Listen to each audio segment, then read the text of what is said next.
2 টাকার বিএনপির ভোটের জন্য যদি এরকম করেন, ছাত্রলীগের বিরুদ্ধে আপনারা আন্দোলন করছেন, আমরা তো দেখি নাই আপনার করে। চান্দাবাজি চলে না এখানে। ওটা আপনি ভালো জানেন। 12 তারিখের পরে আমি দেখে ছাড়বো। আলহামদুলিল্লাহ, আমি যদি অভদ্র ব্যাপারটা কি করলাম আপনার সাথে? আসসালামু আলাইকুম। নাসিরউদ্দিন ভাই, আপনি 12 তারিখের পরে দেখে নেবেন, ঠিক আছে? 12 তারিখের পরে দেখে নেবেন 2 টাকার দানের শীষের ভোটের জন্য। ভাই, দল আমরাও বিএনপি করি, কিন্তু চাঁদাবাজির পক্ষে আমরা না, বা ইন্ডিয়ার দালালি করব দল, এটাও আমরা মাইনে নেব না। আমরাও বাংলাদেশি, তেমনি বাংলাদেশি গো।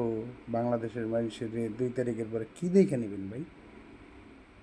ক্ষমতা এখন নাই, এখনই দেখে নেবেন, ঠিক আছে?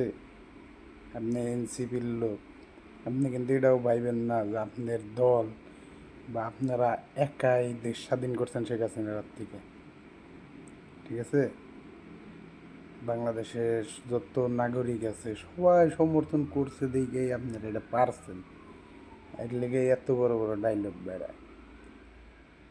তো ভাই, আবুল তাবুল কথা না বললে ভালো হয়ে যান, ভালো হয়ে যান, এবং কি দেশের জনগণ কীভাবে উন্নয়ন করা যায় সেইটা চিন্তা ভাবনা করেন। যে লোক বলছে শুধু দানের শীষের ভোট, হ্যাঁ, যার যার ব্যক্তিগত ব্যাপার, যার যার মনের বিরুদ্ধে তো কেউ কিছু বলবে না। তার ভালো লাগে দানের শীষ, বিএনপি, সেই দানের শীষে ভোট দেবে, তার মত সে প্রকাশ করছে। তা আপনিও তো এই শেখ হাসিনার মতোই মানুষের গলা চিপা ধরতেছেন, তার মুখ বন্ধ করার চেষ্টা করতেছেন। কথা বলেননি? তার ভাষ্যটা তো তারা প্রকাশ করতে দিতেছেন না। তার ভালো লাগে দানের শীষ, সে দানের শীষ বলতেছে। আপনি বলতেছেন 12 তারিখের পরে দেখে নেবেন, দেখা যাবে না কি পাল্টা ছিঁড়তে পারেন, ঠিক আছে? তো ভালো হয়ে যাবেন।